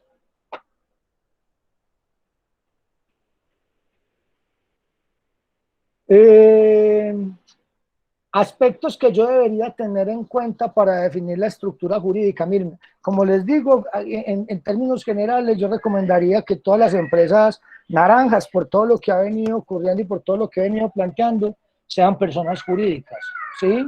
Pero al final, usted debe tener en cuenta, digamos que en empresas normales 5, aquí va a tener en cuenta usted los costos de transacción, la responsabilidad frente a terceros, funcionamiento del sector, gestión de derechos de autor e ingresos de inversionistas. Y si quiere beneficios tributarios, tenés que ser persona jurídica. Nada nuevo. Bueno, el acuerdo privado de socios, esta partecita me la voy a saltar porque esto ya lo hablé por allá cuando hablé de acuerdos privados de socios. Y aquí sí quiero repasar un poquito o plantear un poco, y es para complementar esa pregunta que hacía Juan hace un rato y que les leía. Bueno, Andrés, aparte de ese contrato de trabajo, ¿qué otra herramienta necesitamos para hacer esa cesión de derechos patrimoniales? Y que también vamos a preparar esa herramienta, esta la vamos a entregar a partir de la semana entrante, vamos a entregar un borrador de contrato de cesión de derechos patrimoniales. ¿Por qué?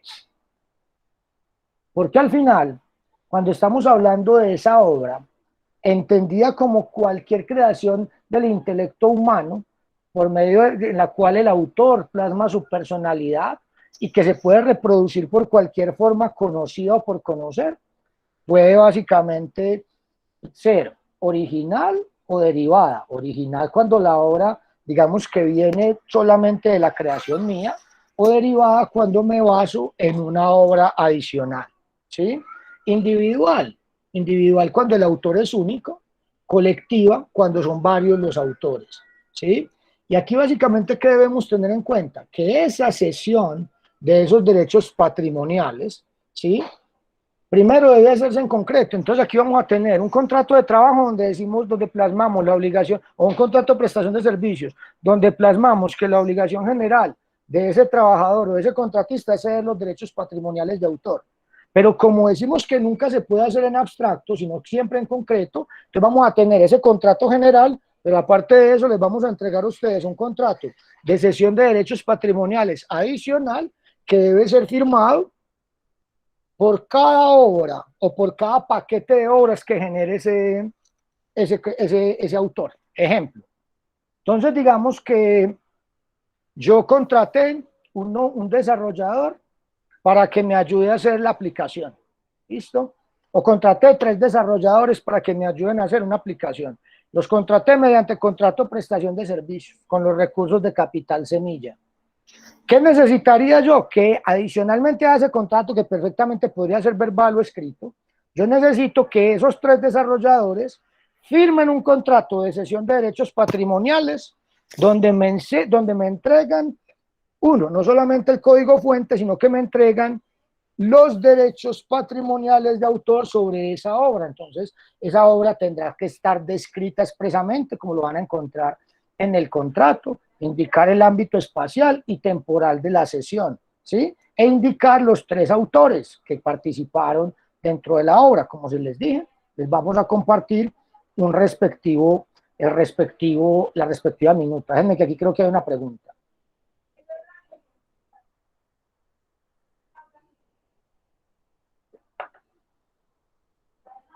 Mateo pregunta, Andrés, y en caso que no tengamos empleados, pero nos constituimos como persona jurídica, ¿ingresamos a los beneficios tributarios de la economía naranja? No. ¿Por qué? Porque para yo acceder a los beneficios tributarios, tengo que obtener la calidad de empresa o el reconocimiento de empresa naranja. Y para obtener el beneficio, tengo que presentar un proyecto y ese proyecto tengo que demostrar un tema de empleabilidad. Venga, déjenme un segundo, yo les muestro aquí algo. ¿Dónde lo tengo? Un segundo, yo les muestro aquí algo. Por favor, permítanme.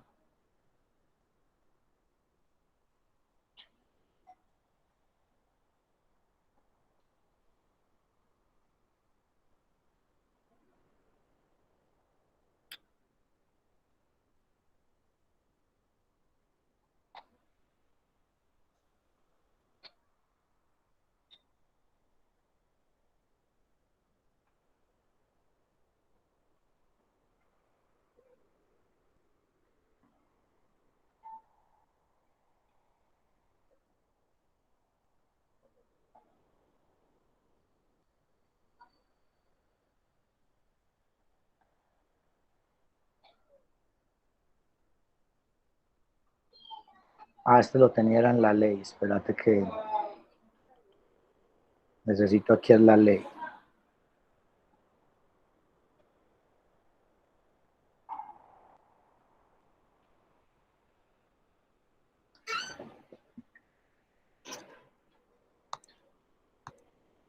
Halo acá.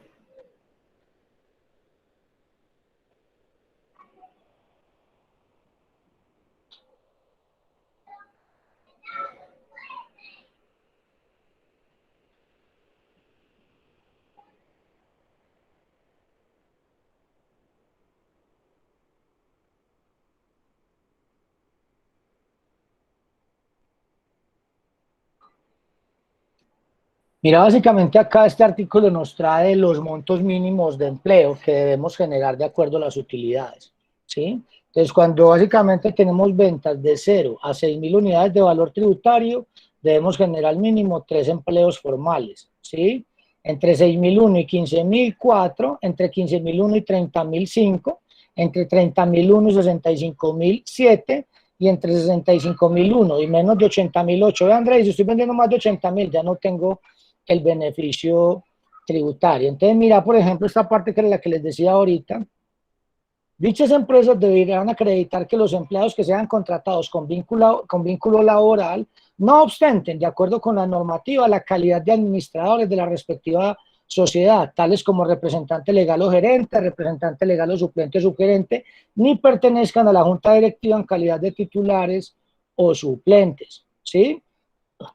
Quiere decir que tenemos que generar empleo. Tiene que decir que tenemos que generar empleo. Se abrió una posibilidad, o digamos que se plantearía, por ejemplo, cuando lo vemos, se plantearía, perdón, que se plantearía quizás una posibilidad de acceder a ver, yo me llevo nuevamente aquí las preguntas para allí, para poderlas ver.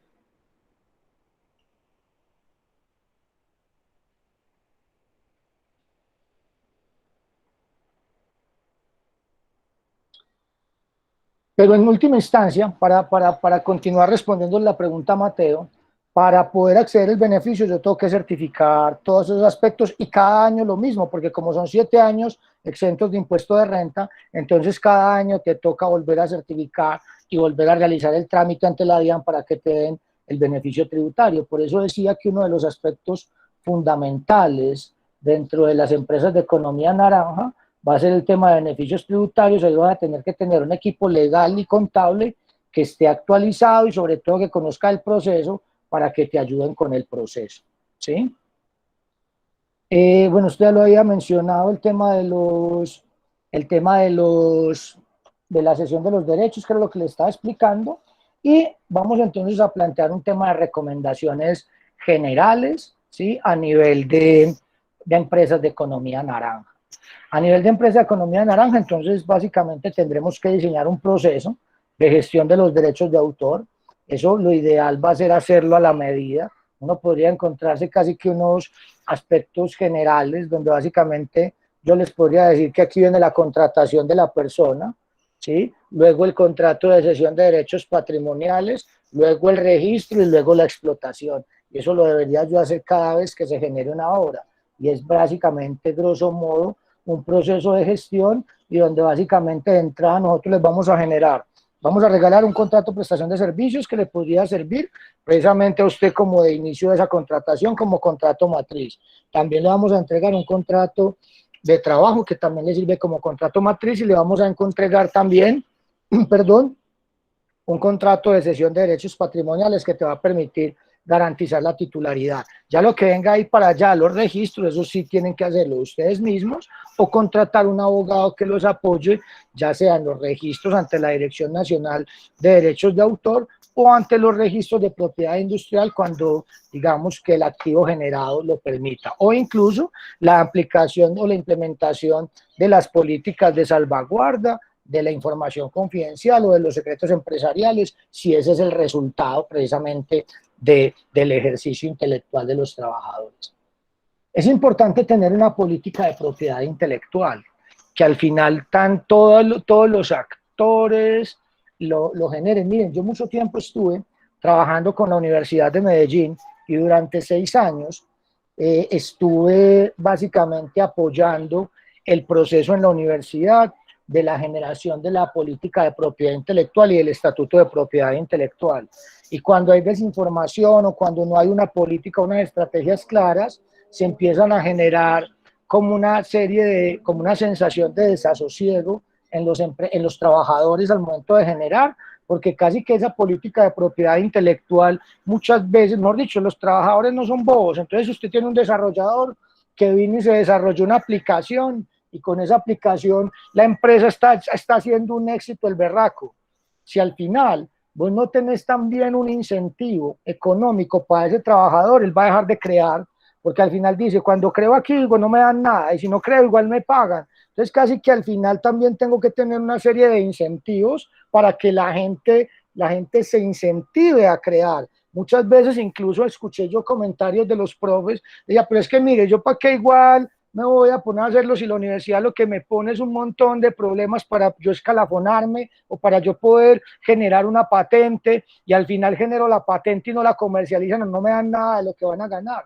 Entonces, básicamente esa política de propiedad intelectual no solamente debe ir focalizada a garantizar la propiedad o a garantizar o a generar la claridad de quiénes son los autores, de quién es la titularidad de la propiedad intelectual, sino que incluso debería ir focalizada, además, digamos que a toda esa serie de incentivos económicos para quienes me ayudan a crear y cuando esa creación es exitosa y le genera una rentabilidad a la compañía. Autorización de derechos de imagen.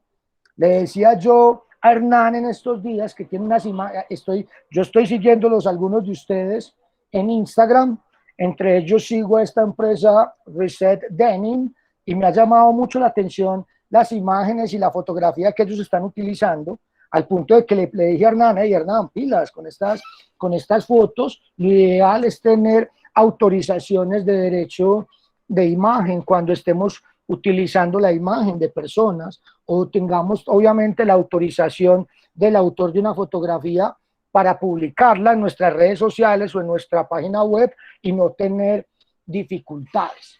Ya había hablado de la gestión de la propiedad industrial, no me volvería a detener ahí porque ya lo mencioné.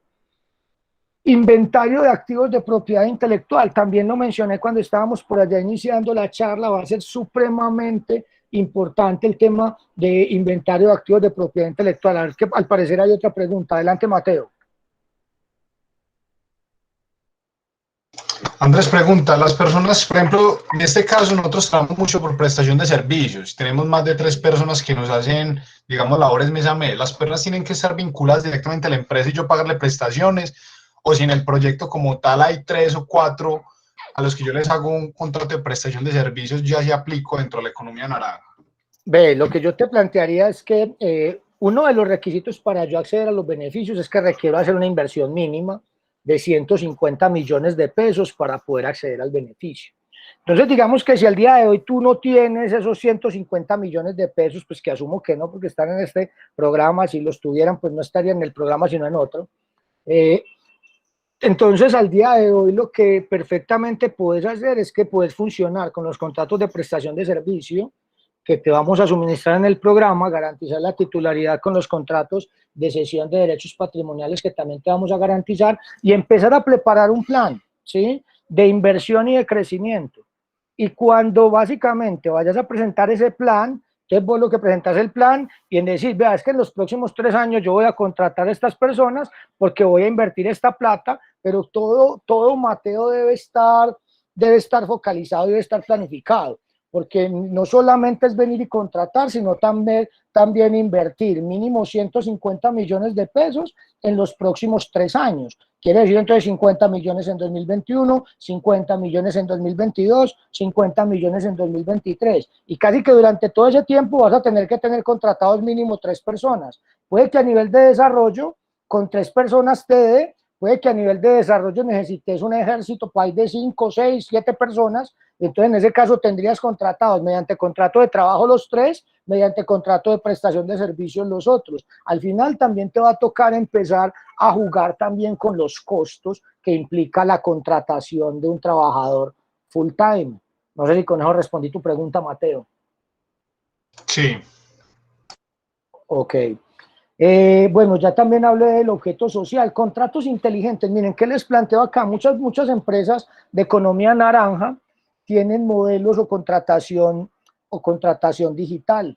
Cuando hablamos de contratación digital es importante por lo menos que nosotros como emprendedores entendamos lo que estamos hablando. Y como decía mi profesora de Derecho Procesal, yo estoy sentado en una silla. Pero entonces ella nos decía, si esa silla en la que usted está sentado todo el mundo le dice burro, dígale usted también burro para que le entiendan, pero nunca se le olvide que es una silla.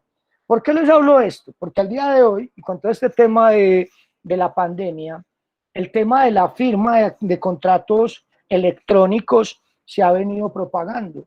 Y entendamos que en Colombia desde el año 1999 está regulado lo que se llama la firma digital y la firma electrónica.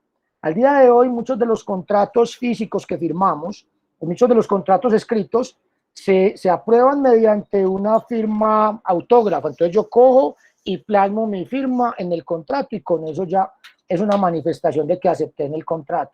Aquí muchas veces estamos, sobre todo cuando estamos frente a los contratos de términos y condiciones de uso del sitio o de la aplicación, o cuando estamos frente a la aprobación de unas políticas de privacidad y tratamiento de datos personales, estamos buscando que la gente lo apruebe. En este caso, es importante que entendamos la diferencia entre firma electrónica y firma digital. ¿Qué vamos a entender por firma digital? Porque algunas personas a la firma escaneada la llaman firma digital y no. La firma digital es una clave o es un número alfanumérico donde hay una clave pública y una clave privada y donde siempre hay una entidad de certificación que es la que te entrega las claves, ¿sí? Entonces vos siempre mantienes una clave pública que es con la que firmas tus documentos, pero siempre hay una entidad certificadora, ¿sí? De que cuando yo escaneo mi firma es una firma digital. Eso es una firma digital y está regulada por la ley, hay entidades certificadoras, los que declaren renta o los que sean representantes legales de personas jurídicas, ya saben que tenemos firma digital para la presentación de las declaraciones de renta.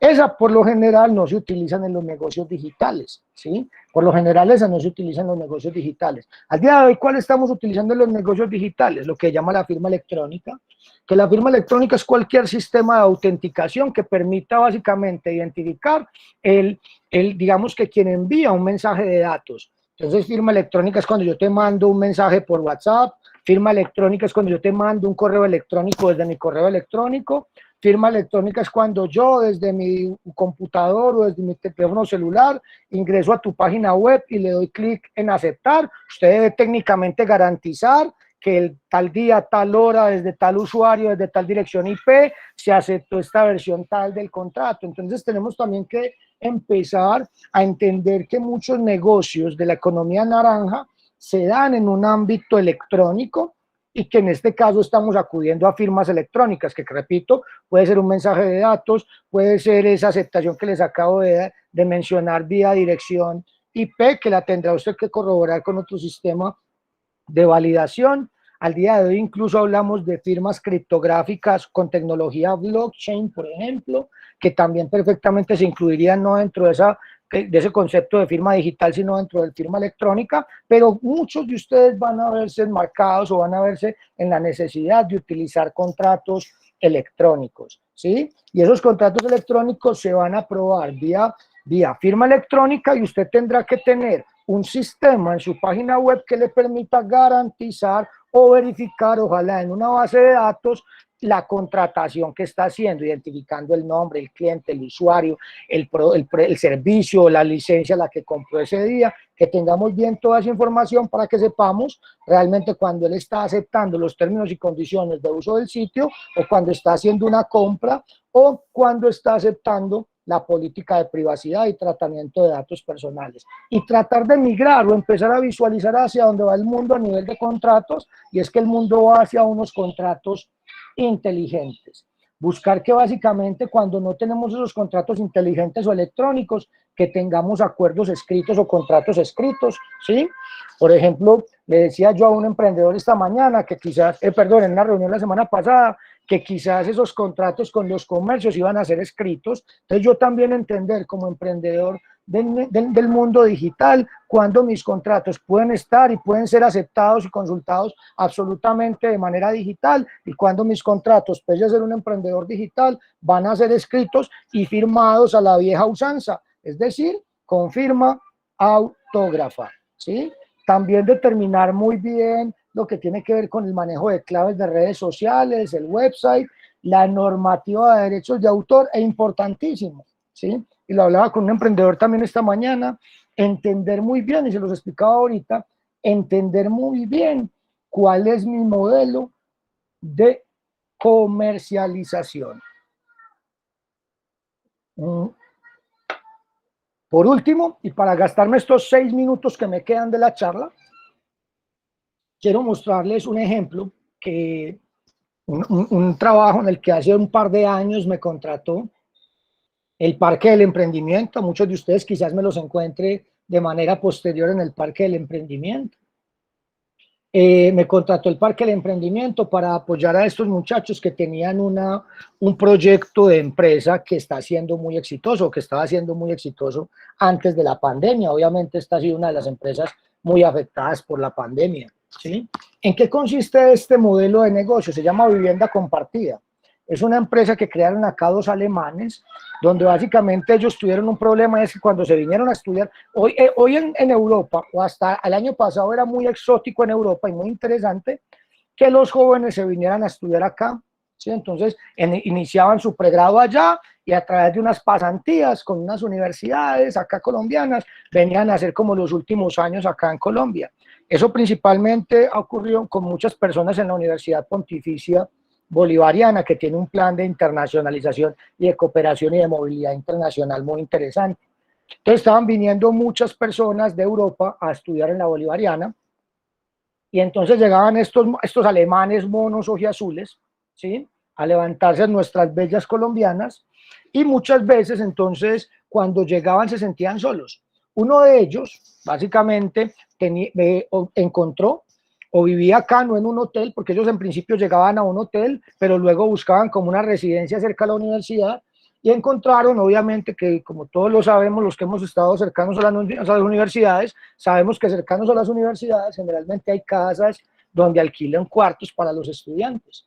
A él le alquilaron un cuarto de esos y todo iba muy bien, hasta que un día iba a llevar a su novia a la casa, iba a encerrarse con ella a ver televisión en el cuarto que estaba pagando, y la señora de la casa le dijo: fulanito, con la puerta abierta. En fin, entonces imagínense un alemán mono con su morenaza va a entrar al cuarto y le dicen con la puerta abierta. A él eso le pareció grave y entonces montó un modelo de negocio. Entonces él dijo, no, esto no puede suceder así, esto no puede ser que esto pase así, que yo cuando vaya venga tan solo, lo empezó a compartir con varios europeos y todos habían tenido el mismo problema, entonces él dijo, ¿cómo soluciono esto? Entonces usted a un emprendedor no es el no que le dio un problema y él monta un modelo de negocio. Y eso fue lo que les pasó a estos muchachos. Se inventaron un modelo de negocio y trataron de replicar el modelo de negocio de Airbnb, con la única diferencia que cuando vos alquilás con Airbnb, alquilás para una semana, para 3 días, para 15 días. Acá básicamente lo que venías era celebrar un contrato y te ibas a meter en una propiedad, a compartir una vivienda durante 4 meses mínimo que duraba el semestre académico que iba a estar acá la persona en el país. Entonces se inventaron este modelo en el cual, permítanme un segundo, yo entro y lo vemos funcionando en tiempo real. Permítanme.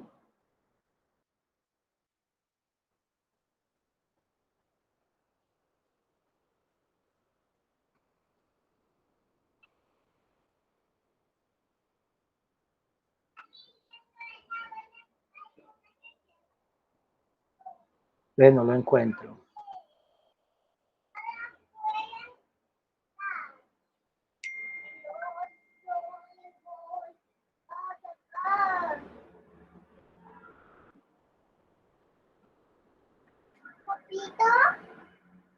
Qué tan raro, no lo encuentro. Papi. Papi. Papi. Papi. Papi. Papi. Papi, papi, papi, papi, papi. No lo estoy encontrando, no estoy encontrando la actualización. Aquí ya la encontré. Ya la encontré. Ya la voy a mostrar en un segundo. Ya digo, aquí está.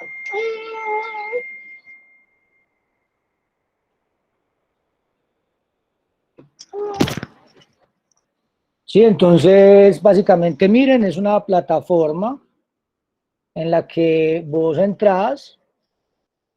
Entonces digamos que yo quiero ir a Medellín, ¿sí? Quiero buscar casas en Medellín. Entonces él me muestra diferentes casas, entonces digamos que a mí me gusta Laureles, entonces me voy para Laureles, ¿sí? Digamos que quiero pagar 1.700.000, ¿sí? Digamos que quiero una habitación sencilla, ¿sí?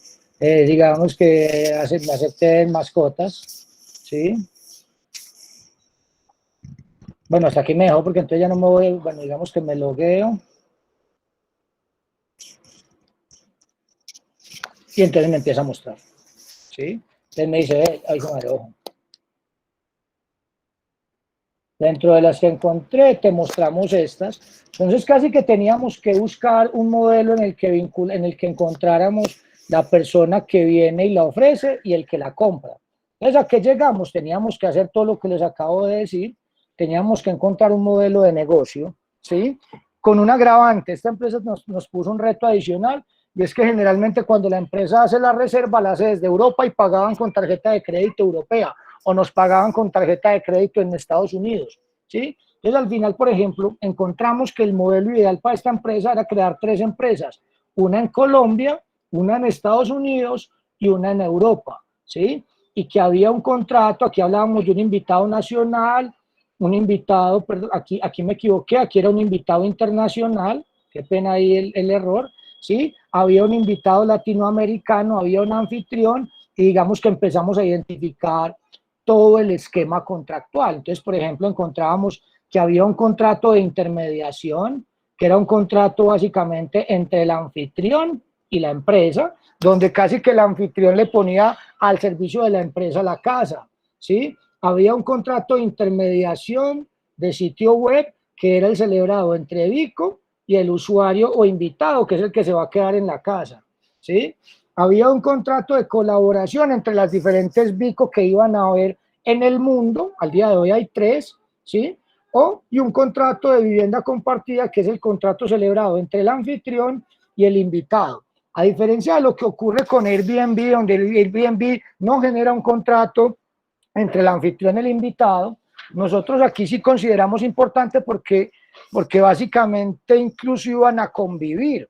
y este era solamente la punta del iceberg, porque casi que al final el contrato que se terminaba celebrando, porque casi que el contrato que se terminaba celebrando daba pie a otra serie de contratos, como por ejemplo el arreglo de la ropa, o también que viniera, por ejemplo, con la alimentación o con la planchada, en fin, digamos que, y que fueron servicios que se tuvieron que ir incrementando en el contrato.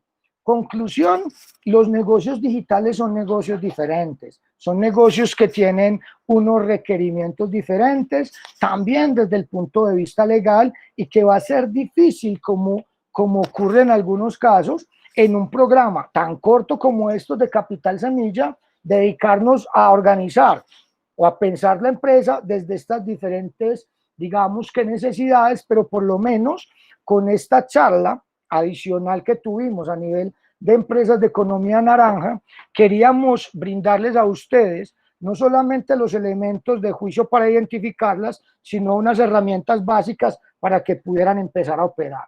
Muchísimas gracias a todos por conectarse, por escucharme, a los que preguntaron por preguntar, a quienes encendieron cámara, gracias por encenderla y no hacerme sentir tan solo en estas 2 horitas que tuve la oportunidad, en esta hora y 50 minutos que tuve la oportunidad de dirigirme a ustedes.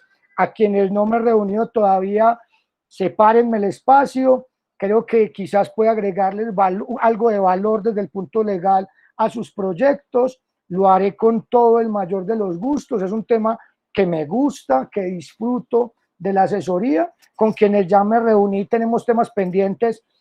Vamos a separar, ya estamos también separando agenda para la semana entrante y para la de arriba. Recuerden que el proyecto va hasta el 16 de enero, y con quienes no me vuelva a ver, nada, ojalá que, al menos dentro del programa, ojalá que nos puedan consultar. Tienen mis datos, los de la oficina. Estoy ahí para apoyarlos, para servirles en lo que requieran, con tarifa de emprendedor a emprendedor. No se preocupen por eso. Y nada, no que me queda más sino que desearles muchos éxitos para 2021. Y gracias y mil gracias a todos por conectarse. Que estén muy bien. Hasta pronto. Gracias. Andrés, muchas gracias. Con mucho gusto. Gracias, Andrés. Hasta luego. Que estén muy bien. Hasta luego. Muchas gracias. Gracias. Muchas gracias. Gracias, Andrés. Hasta luego. Gracias.